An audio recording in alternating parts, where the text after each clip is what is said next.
Good morning, students. Nungaribo noibo. Nungari na khale ko class su lagte targa su no school di gare na tra. Mamang da su class bum thina gare. Asi dia mi yaur ba su. Yarum du ne bu si da link pham na group yaur ga egum ba si classes mai na ho go ora ga su. Hoi bi di me mamang class ahum do gare ko. Adu da na ta video call da Zoom da tra ga na Google Meet ta su koi video call lecture class da gare na tra. Su shun ta gi su mai na YouTube ta tar ga na ta ba. Khangna ga unar ga tau gare ko dui taragadi yahauda basingdo shigumba video lecture yahauda basingdo amu mathang ta hata ko dingi na church hata ani ni re na su aina topic khara cover taraga topic tek boi baga aina shigumba class center ta ni ko noi pulak ki yam na bana lai ko adu noi maram di aina thari se noi ta bo tari ra gyan tari ra tari ra taram babudi ai ko ta ta ko na adu khare ka ta ba ahin ba hanin basingdo adu ki video lecture da ko na khangna ra khangna se ba adu da personality development class me am yaw de ne ba ni nang se ka mai na mi to ko mi mo hen si a to ina ba ki su do macha ha ba to ni ba adu na amu hai je ge zoom zoom na tra ga Google Meet Play Store da gi no na game download to bom do adu gi download to bi ra thamo adu ga link thara ga adu da video class yaw min ra si ko sina ahan ba point ni shu ba point na mamang na haja grade class yaw bu kudin da isa na classroom khalaga boy ko long nakada thamaga record to biwa ba yabra tan no ba maram dina ego manang het tan laba sum o sui chum ne video yeng ga ma ne message la pra yeng ga mo link back khalaga nang WhatsApp mo hang le adu dinang focus to kai thawai am to se ba to tar thawai am to se ba to ro si to tar ga thawai yang to se ba ko aduna boy ko long ba ga class note chuma te uni bi ba aina si do ra PDF form da hai badi noi da notes thar bani dana adu su singat bi ba aina hen class note check tor matam da noi na semi ba class note hoji hoji ne na record iri do choko ko chala ga adu su adu matam aina pi ba PDF to adu noi na sindorin dana adu ani ma aina check tor kani ba adu maturi na su internal mark prep ne ba plus aina hajaning ba mana sisu na roll number di thagat li bana roll number na admission number thagali roll number phangagadi roll number thagat to ni youtube te eraga adu ga maroi ba mana aina marak ta log tori ba video lecture zoom video lecture se dasu aina noi ki record la honi ba kana class yaw de se ba adu ki matumi na aina roll note torga noi ki internal marks pira ka deina han mark distribution pira na cc minor le ga aduna thawa yaw se ko haidi noi na bo thawa yaw de 100 pithok ke na high ni ko hai 100 din na ten page internal mark to da ko tara pithok ke na sima lai da to holding mamang da class holding mamang da aina khara amani hainin ba ko hai janin ba se akoi lo na mak yamna relax to ko le ba ko yam excuse pi ga le ba ko aina ngang to ri ba se nang tanin ri ba skip to ge su kai de ko but ai ki mot de like stam ba tam te ja like ki portion chi khana ta na aina ho chi khai de ri ba ja like noi da advice pi do ja si yang maru ne khale khoi de phang te ba ko adu ga khara to pa class su ja da gi khara di phang e ba ko adu moi ki class to ur kan aina noi da kana ni khan ba gi haijare ne ba ko maram di like ta na tam ga ya de ba yam development me wa le ba leader ha bi se kari no ba leader mayam ki ko thong ga thabak to bari ba leader se kari no hekta mi akoi manipur to isa ko party khar pun bas dai da leader ya moi ni ba ba ai na hai ba si yaw hai ba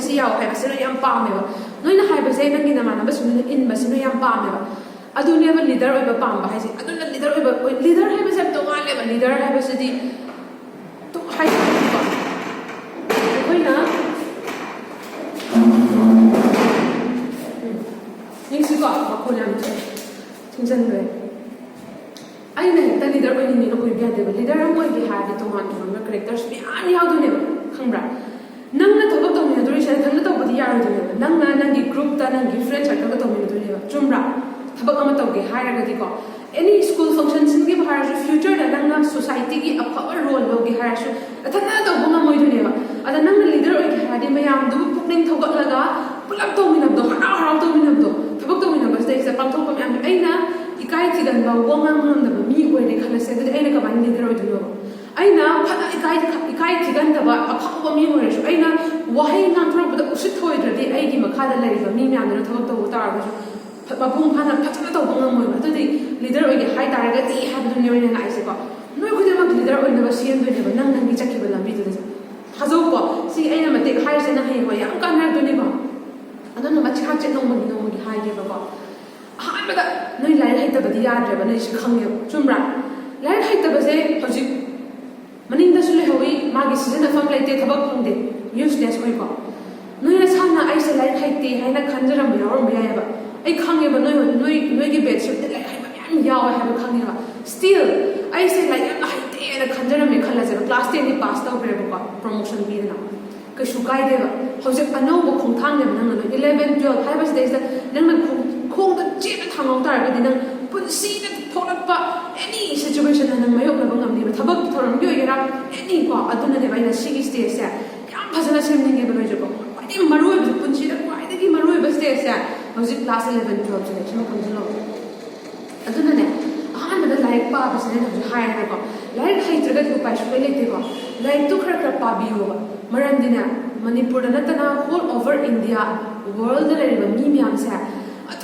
like pa na le le ba mi myam je ore da ko moina like pa ba pu pa je kari hai da no hai nga da na pa na ba ko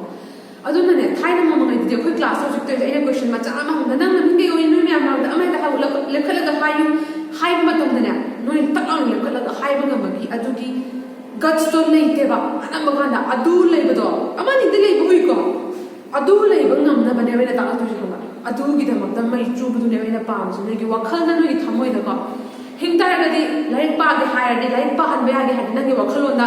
han ba step da ai gi tung da kari oi ba pa ge ha ba du ma na khanja ba ai se a power engineer ai ge ai se power doctor ai ai se power UPSC civil service oi ge na tra ga ai power scientist oi ge anything ko adu mai na ama di tham tare ko goal nang gi pandam se ko si du nang gi room do gi hong na kan da nang hek nong ti gi ubu jaga da picture ma thela tham gira yam kana ba di ko ai tham ni ko ai ja adu he ko di gi ning sing ani nang puking thousand nu ne ba sing ma tam ba adu mai ne hing ma tam nang pa de ba pun si du la bi de hing ma tam nang na kyam nu mai do no ha ba do nang na kyam ni gi ma ten pang nom do no ha ba do ko ai ni ja nang na kana gumba magi yam wara ba na tra ga yam hijra ba mi magi mateng pang ma tam da ko ni na ma pira ga che ga yam harau na yam nu mai re nang thina ba gi ai shmai to bone nang thina me de du mai na to ba pang amoi nang su pun chi nu mai boi bi ko na ni na peri ga harau na hijra pa da nang na phau ba ge ba a pen ba do adu ne ba pun shi ai ja na aja na nang to ga thabak tu ja na na mai yok ra ga to du ne ba to ba stage ko na to ba thabak stage ja adu ngam na ba ga mak ta lai pa ba ne ya ba si ha na da nang gi pan da ma thame da du nung ti gi target amam thamo ke ha ba su da nung ti gi target amam thamo ba e na si class abum thare ai class note se ma da na thare ba pdf ma ja shin do ke pdf thar ta ba mi ba ra na adu de ai mamang gi class ing do like di like do like traga di senior di thi gira anong bolai gira ko na youtube kano da youtube da su phangi aduga tongan ma kano le ko khoina ne ga whatsapp download to bu mai na adu mai na to ma software le ba ko NCERT gi khoi manipur board gi di like 3 atu ba kano gi syllabus na ma ne ko adu da lai da dum phang bai tar no na pa ma ga di ai thabi ge ba ko kano da video class da hai ro ba pa mi pam te to ko khar ga ni khat pe ne ami na khanin tar ga di adu ko manipur board ki prescribe to ba boy like to the lebi dam ni ko pon su pa kana to ra ne ai na hai ja ja ji ki to na sa gi no ma gi target thamba ai na si di si ba bola chen ni na hai tham ma ko target ji ma pung pha han ba ai ma ka na target chen nang hawra ma ta khai to pa 80% lor ga to pa adu mai na lebi ya ni ba maram di kaino lak ni handi yum da lebi ni na ko stay excuse me ba shunya de na thabak to thum tok to ba budi khara ma khai ta ra kan da ngam ja ba ma khai ta ra kan da how ba oi ja ho dun nang ki kana ba ne sung tok to ba budi khara to ba na phai ba nan 100% complete ngam ba du da na phare target chi ka mai tham ne ai na si chapter si si page ani hum ja phasa na pha ge na si di nung ti gi smai na target ma cha ai si pa de he tu moi ko khara ju puk che ka ta re ko khoi manipur gi mi sing ja khan ga din ne to ngam ma ne hazo khan ga din ne to ngam ma ne tan ra lo re excuse pi ra lo re by any means ko ai na kan na mi ne ba bula thar ga diwali langsa sanu bugo aina kana like pa ba ngam noi su ngam ne ba ke to bagi example pe gi ba noi he exam ne ha ni nu dang do ngasi sin lai ti pa do ne adu di nu mi tu da ding ngam ma kan na atai mi tam ti ke do ngam mu du no na tra adu na nang sa gi wakhal pukning da lai re ba ko nang lai pa ge pa re ha se ko aina noi do ji ha gi je kai ba nang gi pan da mum tham mo ko nang gi num ti gi target ma cham cha tham mo ba si myam je sun num ti tham mo ba ham ra nang gap ti da improve la ke nang chu kam hang re wa hai ji nang di like se yar ba wa ji sun kang re nang gi phone ma lai tu di dictionary da lo tor tham mo a try he mo kham da ba du phone da hi mo google da dictionary yum da de ma mam re ni tan nu no ba phak tok pa tan nu no ko pa lo chak mo ba yam no ai ne ba no no khang ni ma ti ne nang a si nu pung ani om lai pa re yam no ai phau ne ba adu phau zo ba ham ra lai ko adu ga si ba lai re na adu ai na ka sina ani hai ko ai na leadership ki target to ge mathang point ne am duna nung ji ki khara kra ge sida loi ta adi ga si class ma pulap chak khani ba na tra na adu ga ai na hai ba ma su ko kai gumba leadership agi hai di noina nongthor ko wa hai da utliba saklon chatliba mo ma taw da yamna lem jabam changi ba aduna sun to gi ba pocha habit oi jona nana sun jin thi gi ba se tum thidor ka ni ba soi na natra sun to gi ba poche habit oi ba adui di phaja ba sun to se ba ko chat pang chat su lep na chat ba sumai na pre ha chat ban da ba natra nangi khuchat nangi wangang nangi khuno nangi nawong na taw sida su yam na mi je to man lem ba thong thu lem ko yam cham na hin ba na hin yam cham na hin simple living hai je ko kai gino hai kan da ma gidi ina khulle masak su yam phaje phone ju phaja ba pai dress su phaja ba se le hai dana mi ga chang dam na ba no ba mi khudi mak awa ba ngata ne ba wa da ba mi lai te ko ai su wai mi le na ba wa da ba mi ka na antre de sansar te da masak phaja ri ba ma ha ka mongon da talent yaram da bya no mon da yar ba hai sing ba da mon yaram da bya mi khuding ma ki tongan da loi na ba pithok charak pa lei jai ba ko yai ko si pithok charak ta bor ga su tam na sem jar ga sa jar ga hai ba ta ne ba aduna hoje ina hai je yam cham na hing ba sidai da asai gi habit to phaja ba wa khalon wa hai na ga na aphaba habit sem ja ba ne aduna nangi na chel sidagi mi amata gi phatta ba wa hai ngang dana ba ko na da ba ga ba nangi na chel dagi mi amata gi phatta ba wa hai ngang dana ba na da ba mi gi akaba di hai bi ai ko sumai na like the first tag re ko pass ko china aduga sai gi simple living da ne ko aina ata phi set tro su aphawa phi ma set ga na le ga loi re ba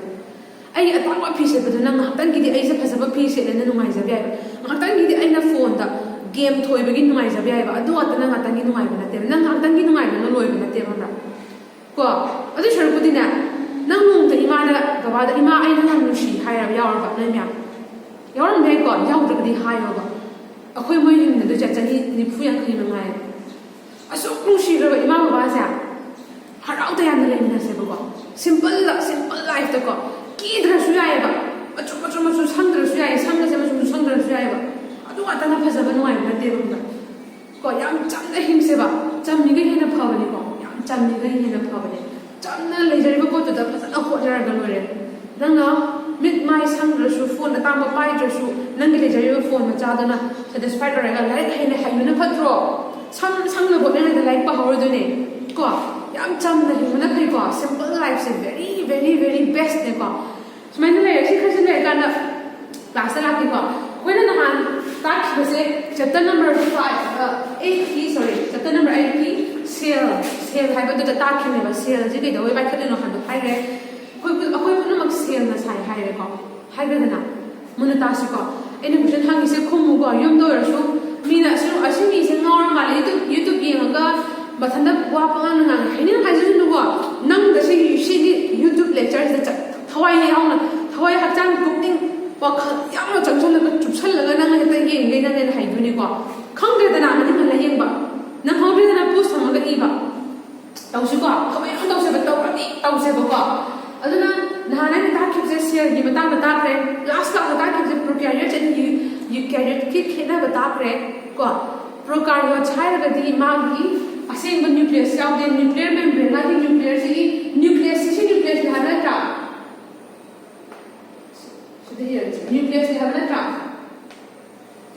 aina masam ye ko magi nucleus da magi mapu na kupte na sa magi nuclear membrane na kupte na aduna prokaryote ki characteristics ni ko ina hai ina ja adu minus the plasmid na ma lai ni plasmid na sa lai the plasmid na adagi bi so so ba hai se aina magi plasma membrane dagi smaina inthor ko na hai ni da okay so genomic dna hai ko si se genomic dna hai ko smaina kar lai lai magi asai ko nucleus yaw de hai ne ko maram di ma se kupsal laga membrane kupsal laga yaw da bagi no nuclear membrane is present here yaw da bagi da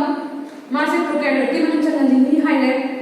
मागी cell wall यावे काउनुवा मागी cell wall यावे मागी plasma membrane दी तक यावरनी cell wall से निम नुका plasma membrane यावे नि हाइले सेल वॉल ना तक के नसी मपान ले बिसना सेल वॉल तो मनु के ले बिसना प्लाज्मा मेम्ब्रेन सिदी ममांग दा एन नोट्स पता ये का ने दा रिकॉर्ड खंग दा के ला बाले मनु ले हाइले Lajela kami hai sina macam sando makna pindai hai re khara sangla karbana fimbria hai re mama mi class note shopping re note su de indio na hai ngam je hoji hai na khatho ge ing shi hai sikra le re adu prokaryotic cell de aina si tai cell ka khana yaw dia compare to the line of khana prokaryotic cell de magi nucleus se membrane amana kupse li hana trawa kos aduma khita ba le ko ini jadu ke ba koi ra ba prokaryotic cell di membrane ko san ba eukaryotic cell di eukaryotic ki idea should get eukaryotic cell di nuclear membrane mana ko san de ba prokaryotic is na ba shan ri man han thak ang halam ge si han ru pan re ju san sang do re ge prokaryotic cell di belum kita nak cari bacteria composition se ko blue green algae composition se mycoplasma composition se pplo composition ro pneumonia like organism है बा वही composition से prokaryotic cell di belum cari prokaryotic cell से Thai ना मामा नहीं पृथ्वी ने evolve करगा जीव हिंगोर बुदा कोई देखी हान में ताबा composition जो शियावरी नी अदुगी बतुगे तम ना development लाकांदा फाइदगी नुरब युई बहारी बजी बजे सेमा इंगी हाइबे नत्रा अरी बजी हजसु इंगी बनी को मोइसा हाइरे को अखोइ सिन eukaryotic cells ने मुझे लगा सामने जो हाइरे को यादा से कोंसा अदुगा सिन लेरे यारे अखोइ नथन ला बजे मसीगी हाइरे prokaryotic cells की मागी cell envelope हाइरे दी मकू नत्रा तेहबा मकू हाइबे को अदुदी माइ मकू हाइरे cell wall plasma membrane na जो जो ना अभी बता अपन तंग रेको सेल envelope से तो मागी modification का है बनी सेल envelope से ना मपान से द सेल wall के हम मपान देखो ऐसा सी सेल wall है हाई कितना है ऐसा सी सेल wall ऐसा उन्हें वाला अपन नहीं बनी को सी सेल wall है ना हाई कितना मतलब द plasma membrane है हाई कितना हाई को सी की मपान दा glycocalyx की layer में ले जुने का मतलब तो ना के गुमल loose होई ना कुम लाउना लेरम तार बको महीयो के होए slime hai na hai na ka na te bani thick with a thana khat kan lap le am tar ba ko adu buna capsule hai ko capsule is mai na shi ba ta la just mai na la mani ko kan ta ba so ya ne na ne ko adi ba thang sigi manu ta le ba cell wall se le adi ba thang sigi plasma membrane se le yar ba sigi ba thau se na protection to ba kan ko sang ta na ba sigi ba thau se na protection जरा करना cell दुगी मो मतलब safe मत भी बा तरी है बात जो सेफ मत भी just not only protection खत्म होने तना सेफ मत भी बा plasma membrane दी very important नी पुना मतलब जीव पुना की को plasma membrane हर दी मनु किसी चीज plasma membrane है रे सेल में जीव में ले से दा चंगुई दबा पोषक में मनु तो धन बा सरकार का पोषक हम मैं हम पान को खड़ी सेल से सील दा सीनी को अदुना अखन बा पोषक खरा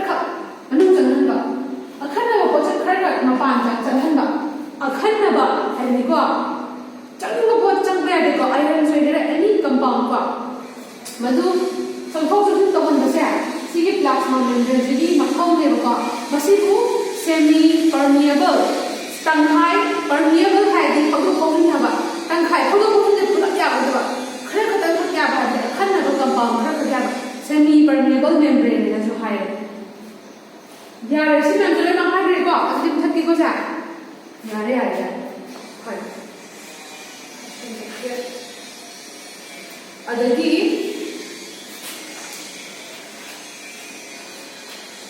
सिमा लेगे अरे साइड की मचासिना पिल्ला है सिकी असांग बसने पिंडिया मतो बाहर में सिकीना पिल्ला में है सिकी पिल्ला में असांग बसा हरने खोमसिको कोई खोम पानिना ऐसे डेट तक के सु खोम न चतरो पार से देखो ना पार से देखो अगर फिर ऐ इज्जत के हायर दी ऐ जगह बस के हायर सु कोई लाइटम से के हायर सु फोन चलेगा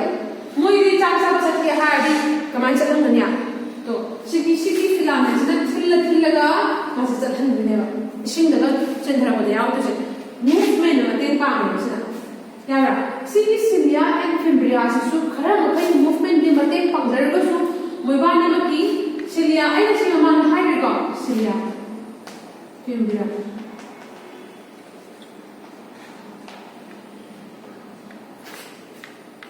सी मोबानी मकी मथौ अनंबसिन्या अखोइगी नुंगुमदा सबस्ट्रेट हम हाइतारे अदुदा अटैच तौरगा नपसलगा लेनबा मरमदी सिगी नुंग मथक्सेंदा आइगी चिंजाक्से लेरदी चिंजाक्से थंगनबा बिदंदा सन नपगा चाताने नत्रना अखोइगी खुद बाहेर तखंग पाए चार जखिबेबा अदि मानि किसिने देदर मतंदा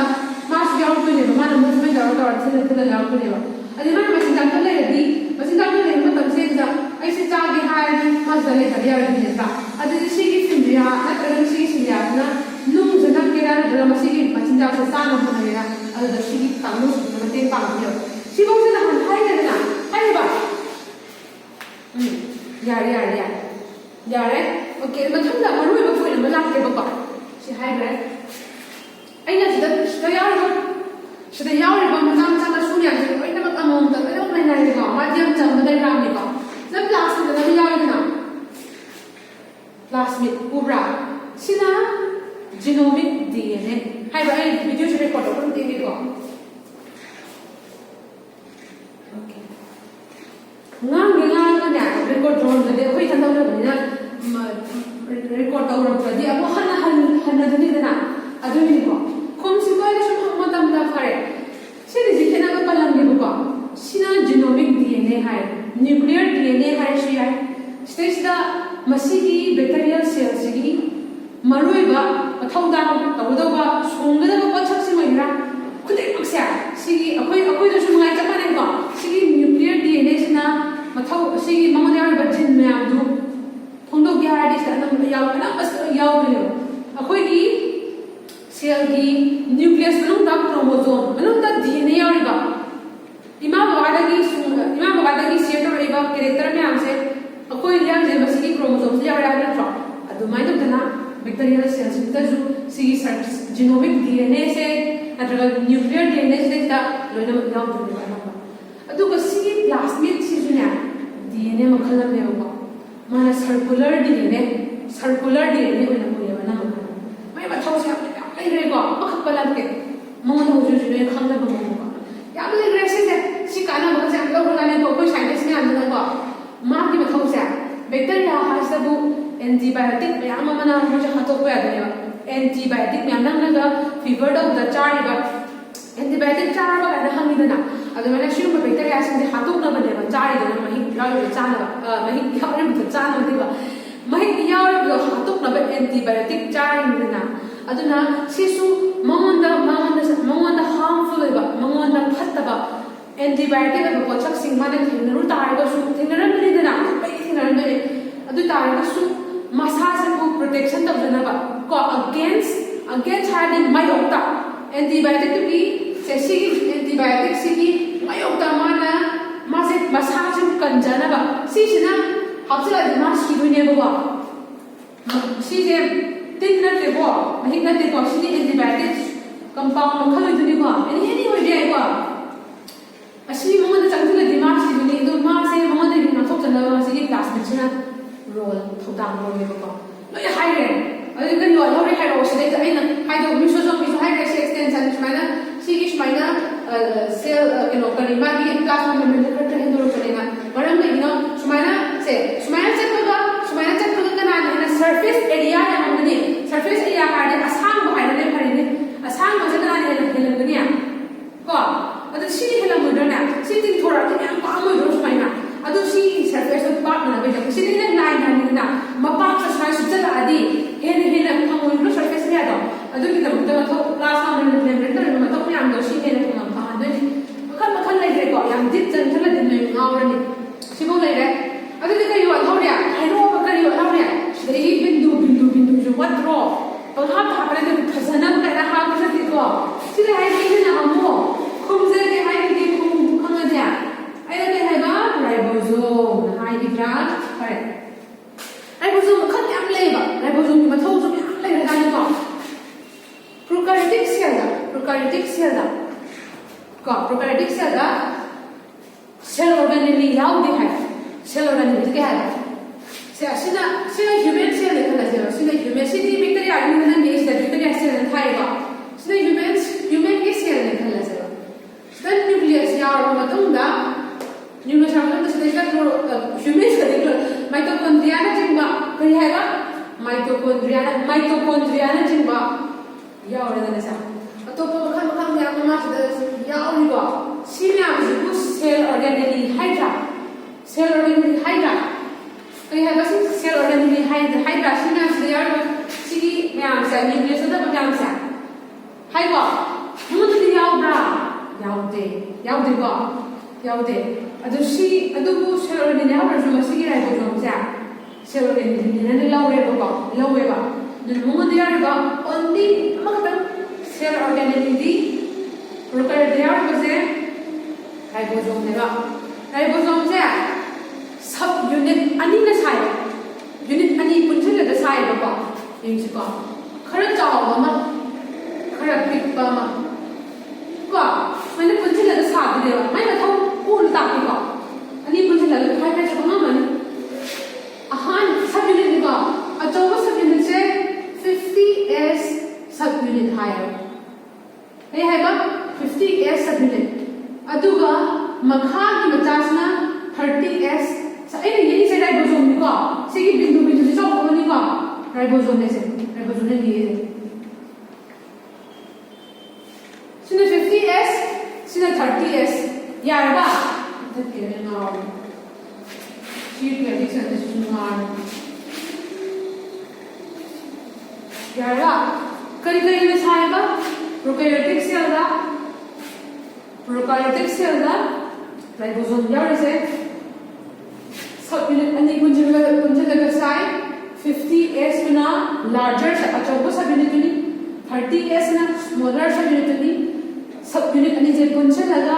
ribosome sida ribosome sai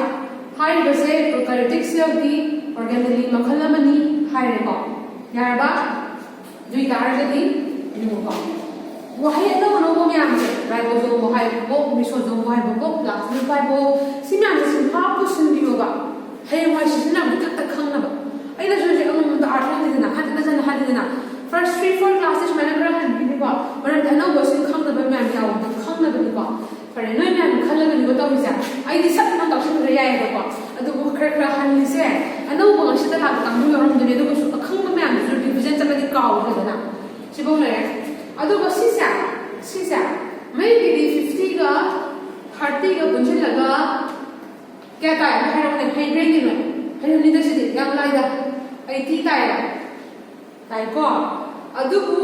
मबा मा की ममिंग सा प्लस छलगा ना ना खन बे 30 काय सिबु सॉरी 80 काय सिबु हाई गेगा अदुबु मा म दे आरे बा राइबोसोम 70s राइबोसोम ने नि थोन बने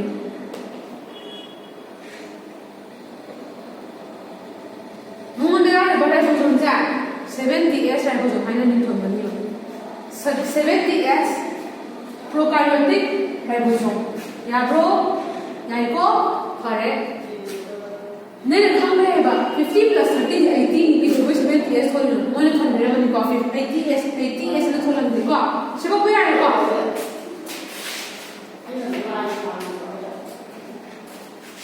तक कैसे करते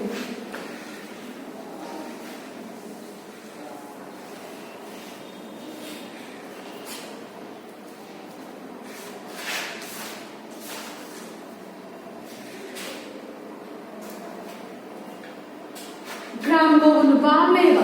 माने नहीं बा बैक्टीरिया से स्टडी तो बने बा खम अदुगा अखिना ग्राम को अनुपात से है ग्राम माने बैक्टीरिया मखल अनिथुना खाइदोले अनिथुना बा अखिना हौजिक तंगिदा बैक्टीरिया से मागी मपांदा कैप्सूल और मनुंगा सेल वाल और प्लाज्मा मेम्ब्रेन रो सिने आने पुलक मागी मक्कू नत्रा हाई को सिंगे मक्कू से मचू संगे मचू संजन दे मिनो बोतल को हम टिक तुनी को माइक्रोस्कोप था ले हिंदी को अदा मानना ग्राम स्टेन है ग्राम स्टेन स्टेनिंग है स्टेनिंग है मचू संजन दुने बमानो याब्रा माना मचू संजन दुने बा सिरो ले अदुगा हायदी को मान स्माइल मचू संगा से मुदा संगा के मुदा बैक्टीरिया मखल अनि फंगे को अनि फंगे स्टेन हाडी मचू जुसन बदु को स्टेन कोई माना संगी बा मचू जा बैक्टीरिया मखल अमदी मचू जुसन मंगमे बा मागी मपुस्ता बैक्टीरिया मखल अमना मचू जुसन मंगम देबो को मचू जुसन मंगम बसना माना करी हायरे ग्राम पॉजिटिव बैक्टीरिया याब्रा सिना मचू जुसनबा हम कांगुदा अदुगा मागी मपुस देजा माना मचू संगजा मचू जुसनबा नमदब कांगुदना ग्राम नेगेटिव बैक्टीरिया याब्रा शिबो बोले रे बा सुमाइना माना बैक्टीरिया मतलब खाइदो में यार ठीक है तो दी प्रोकैरियोट्स का नंबर लोरे ने बा फरे शिबो बोले रे लाइक हम तक हन्ने का आई ना नसी ना वो आपसे लाइक से राइबोसोम से 70s राइबोसोम नी प्रोकैरियोटिक सेल दले से अदुगा सिम्पल किया रे को अदुगा मागी अचौबा सबयूनिट ना 50s खुमजी को मचान करी है बा खुमसी खुमजे 30s सबयूनिट को सिम जे पुंजे लगा 70s राइबोसोम से में हाई को कना गिदा प्रोकैरियोटिक सेल दिया यार को से को जा अदगी सोंदना ग्राम हाई अनुपादना माना बैक्टीरिया से चुसन का येंग मतमदा केगुंबा मचुदु चुसन मंगा मदि मागे मकुद चुसन मंगा मदि ग्राम पॉजिटिव बैक्टीरिया मचू चुसन मंगा जुगना ग्राम नेगेटिव बैक्टीरिया हाय से बहु जारे को अदुगा साइड से ब्लू ग्रीन अलगे ना हाय गिदा स्टेज ने हमरा गैस वैक्यूल्स करा बहुत साइड पे से हाय के में अंदर दिया सेमनु के लिए हमें अंदर में खाना देना अतः ये हमने याव पर सुशी की बीजीए हाय ब्लू ग्रीन अलगे का most is the gas vacuole जाओ को पंगे बाबा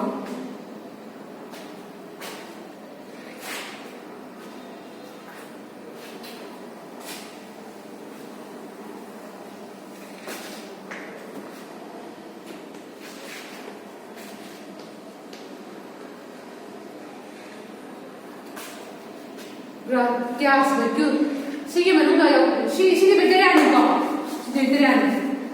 ब्लू ग्रीन अलगे हाय बकांगो सिगे मनुगा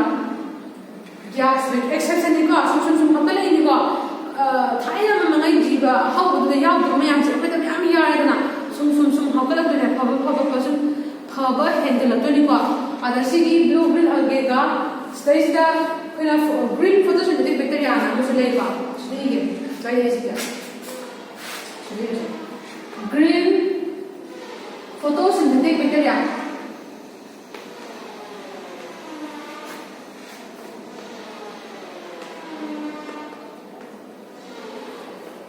बैक्टीरिया का मूल को जो हमारे फोटोसिंथेसिस से होना ꯁꯤꯗ ꯁꯤꯒꯤ ꯕ꯭ꯂꯨ ꯒ꯭ꯔꯤꯟ ꯑꯣꯏꯒꯤ ꯀꯥꯡꯕꯨꯁꯤꯗ ꯃꯣꯏꯒꯤ ꯒ꯭ꯌꯥꯁ ꯚꯦꯀ꯭ꯌꯨꯜ ꯌꯥꯎꯋꯦꯕ ꯒ꯭ꯌꯥꯁ ꯚꯦꯀ꯭ꯌꯨꯜꯁꯦ ꯀꯩꯅꯣ ꯍꯥꯏꯇꯥꯔꯒꯗꯤ ꯃꯥꯒꯤ ꯉꯁꯥꯏꯒꯤ ꯁꯥꯏꯇꯣꯄ꯭ꯂꯥꯖꯝ ꯃꯅꯨꯡꯗꯨꯗꯅꯦ ꯑꯩꯈꯣꯏꯒꯤ ꯁꯦꯜ ꯔꯦꯅꯤꯂꯦꯒꯤ ꯃꯑꯣꯡꯗ ꯚꯦꯀ꯭ꯌꯨꯜ ꯑꯃ ꯌꯥꯎꯗꯣꯏꯅꯦ ꯒ꯭ꯌꯥꯁ ꯑꯣꯏꯅ ꯍꯥꯜꯂꯦ ꯒ꯭ꯌꯥꯁ ꯚꯦꯀ꯭ꯌꯨꯜ ꯑꯗꯨꯁꯨ ꯒ꯭ꯌꯥꯁ ꯂꯣꯏꯅꯃꯛ ꯍꯥꯟꯅꯤ ꯍꯥꯏꯕ ꯂꯩꯇꯦꯀꯣ ꯒ꯭ꯌꯥꯁ ꯍꯥꯟꯕ ꯌꯥꯏ ꯍꯥꯟꯅꯤꯡꯕ ꯀꯥꯟꯗꯁꯨ ꯒ꯭ꯌꯥꯁ ꯚꯦꯀ꯭ꯌꯨꯜ ꯌꯥꯎꯋꯦꯕ ꯃꯕꯥꯅꯤꯁꯤꯗꯁꯨꯀꯣ ꯁꯨꯝ ꯗꯦꯚꯂꯞ ꯂꯥꯛꯏꯅꯦꯀꯣ ꯀꯩ ꯍꯥꯏꯈꯤꯕꯅꯣ ꯃꯥꯏꯀ꯭ꯔꯣꯄ꯭ꯂꯥꯁꯃꯥꯁꯤꯅ ꯈ꯭ꯋꯥꯏꯗꯒꯤ ꯄꯤꯛꯄ ꯁꯦꯜꯅꯦ ꯍꯥꯏꯈꯤꯗ꯭ꯔꯣ ꯍꯥꯏꯈ꯭ꯔꯦꯀꯣ ꯌꯥꯔꯦ ꯑꯗꯨꯗꯤ ꯂꯣꯏ ꯍꯥꯏꯕ ꯂꯣꯏꯔꯦ ꯐꯔꯦ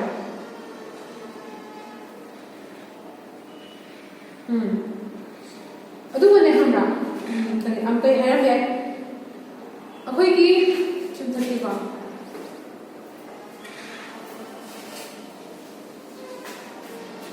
reserve material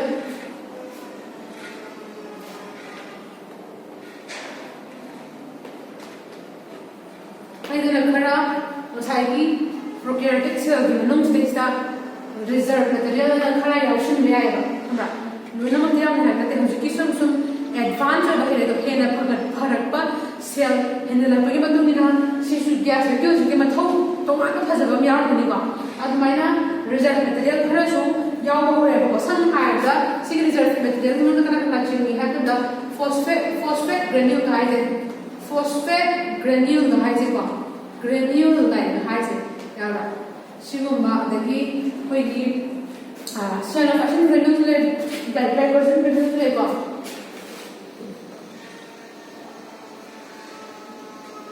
cyanophyllin granule manare tabre ho cyanophyllin granule glycogen granule si granule ni tamo koi re ba si ni amsa doina makse reserve material ne ba hoji ki hai ba prokaryotic cell gi masha manunda option ba kya hai si to one option de hai se prokaryotic cell ding makinate prokaryotic cell se hena advanced rate mate ano characters na yaw ko se no interesting ba kharan ge ba akoi gi mi gi mana ko shu ba na hai da da to the khar kuchin ba ma yaw ba mi le ba ko fresh da yaw ba hai da ni ba ja maina ada si sa mon scientist na si ki ba thau su kari no ji da ma tam na hai na ma ma da sum evolve to hai ri thang ano character na hawala ga hena phawa jiva ma sama ko ni na si sam ko dam se ano character na hapse ni mana hapse la ni na si hapse la ma tam stage na adu hai ba tam ni ba akoi se yong ri ola ko ni hai na du ta ko su yong du su ma gi pre ancestor mama da ma ola ko na jiva ma pa ni ren do ni na adali akoi se ha na ishin da le ba jiva hai na mai da shin da le ba jiva tha da se ba no jiva adu gi mo da adu myam da gi tan tan ni bo to ra ka no decision da bi da yar ni la ado shi sia koi gi nga gi sai ko da gil sana so na ba yaw na adu mai na ba la ba gi khudam ne kai na ka hai ko koi da decision na da na ai di si yaw shi tum tha ge iti ai di hing ni hai ya re ba koi di oxygen da ka da ro oxygen da ka da ro shin da jong da sai di gil shaw ina hai da shi di gil na tre ko da ko le da ha na yaw gi khudam ne ha san na da mamai pa la ko ba mi do mamai ba thau chu na sa na mamai pa le thau chu no khan hai le khan lo ba mai na khan ne ba mamai pa la ni chu no magan da haing bri gra to do hum do na khani makan ya me phare ne ko sana ma hang ge khat ko le akoi ni mit che mamang da pan ra hai da pan ro pan de ko mit che mamang da pan le da ata ga san ba yen ba gi mam chu na ka da pan de no khal khang mam jang ne ko sumai na khang no khang ma jang ngai me ba life se pai ma tik nya ano khang me la ka ni ko mamai se na ka pan de no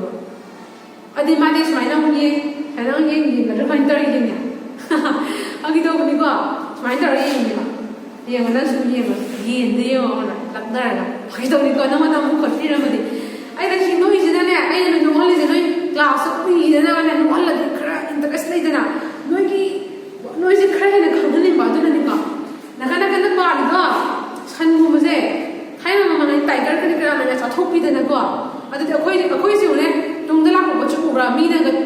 ꯁꯥꯔꯁꯨ ꯎꯗꯣꯏꯅꯦꯕ ꯎꯕ꯭ꯔꯅꯦ